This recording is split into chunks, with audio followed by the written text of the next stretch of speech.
Well, we're coming in from the Ski Shack here at the University of Colorado. 2020 has thrown us another curveball. We're getting used to it by now, but there is no live skee ball this year, so like a lot of things, become virtual here in 2020, and that's why we're here today. We're talking with the head coach of the Buffaloes, Richard Rokos, who is with us here for a few minutes to reminisce a little bit, also talk about a phenomenal career, which, by the way, is coming to an end. But, Richie, thanks for being with us here for a couple of minutes. First off, I want to talk about, because the skee ball's not happening as an event, I want to talk about the fundraiser that's going on to help the ski program.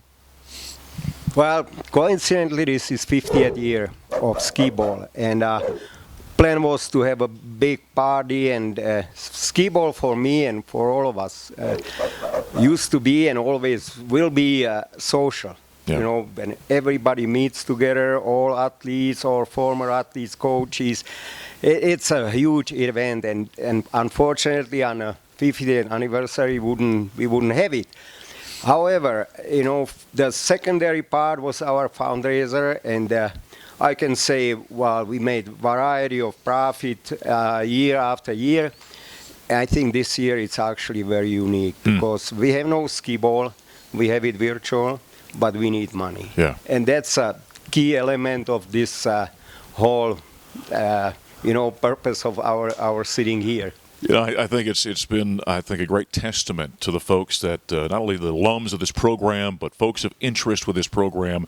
They've always done a phenomenal job, haven't they? Kind of congregating and coming shoulder to shoulder, if you will, with the ski team to help out in that regard. Yeah, exactly. And again, it's the alliance of all buffs and all people who went through this program, and it's amazing how many people are, snowballed on it, people, parents and friends and everybody.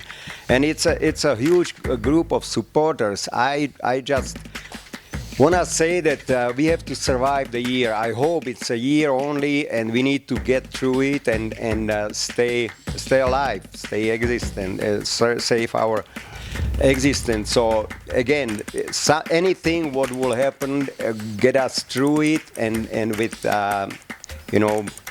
clear vision of future. Well, everyone here at the University of Colorado has been trying to do our part, of course. We've got the masks on, as you see. We're social distancing and trying to do our part to help get us through this. You announced here a short time ago that this was going to be your final year at the helm here at the ski program. Take us through that decision. Tough decision for you? Yeah, obviously, yeah. I feel physically good, mentally on the top of it, but it's time to go. And I have still additional goals in my life. I'm hoping to focus a little more on the young generation, to support programs in high school and so.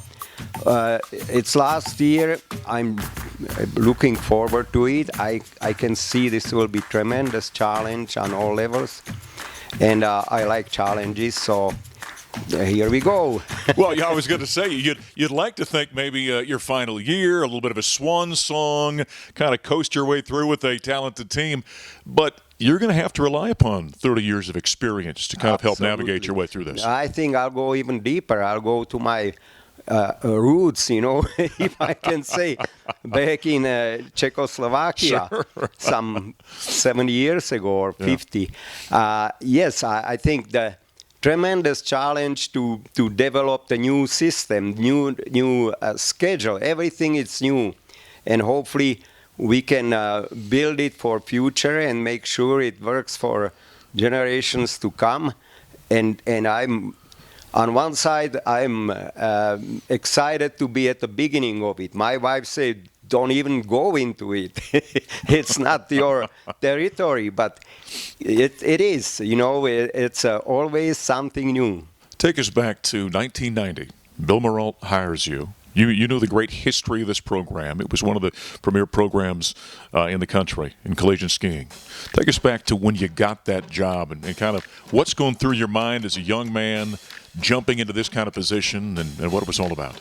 Well, I was not that young anymore, but and I've been doing this all my life. So what was new was the environment, to be with this institution.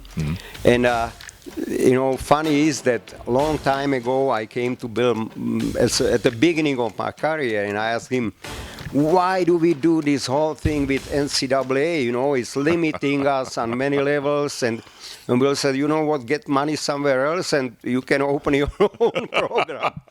So I had to make the step back, and every year in those 30 years, I realized how critical and how well this organization works, you know. And with NCAA, I think there is no parallel in the world, anything like this. And I know that lots of countries are trying to mimic it, but they don't have football. They have no umbrella organization with all sports, and it's possible only in the United States. I have to state it, and I looked around.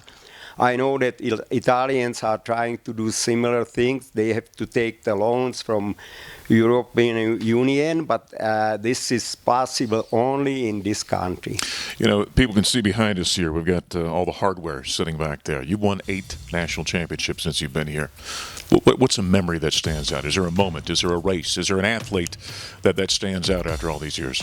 You know, all of them stands as outstanding person in my life. And winning NCAA was not ever highlight of my career. It came as a byproduct of good year or process, good process. And I think for me the process was more than outcome. Outcome came as a natural development.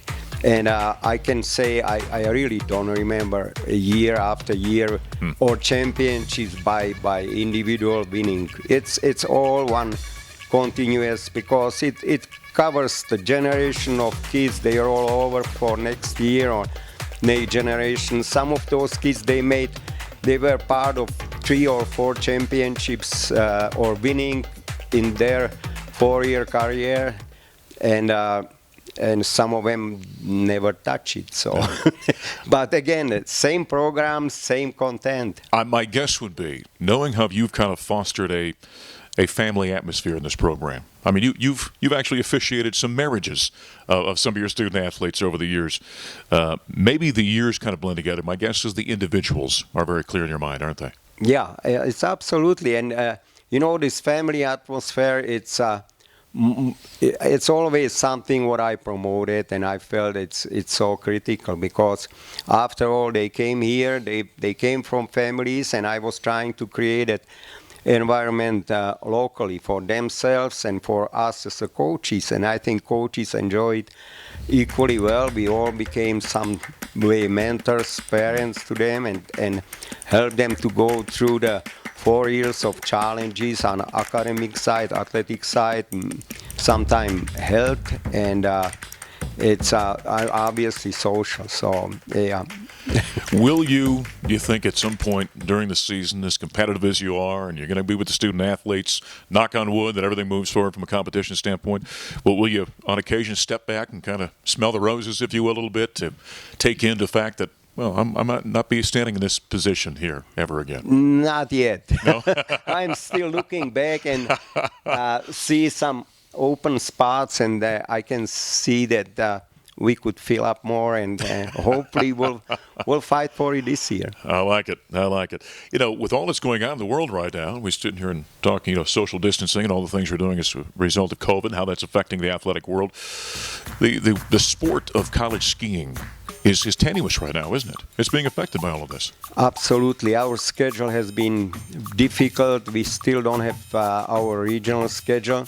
But again, in nature of sport, we are not contact sport, so we should waive that part.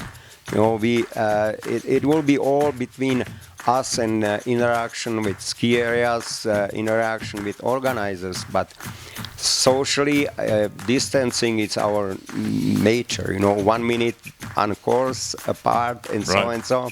So, nature of the sport is actually fairly well in alliance with COVID protocol. Yeah. Well, look at it this way: we had to do this virtually. You didn't have to put on a tuxedo this year. Yeah. Unfortunately, yeah.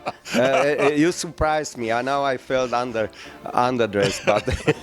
Well, Richie, good luck. Enjoy this final season. Thank you very much. All right, it's the virtual skee ball, and that's the head coach of the Buffaloes, Richard Rokos.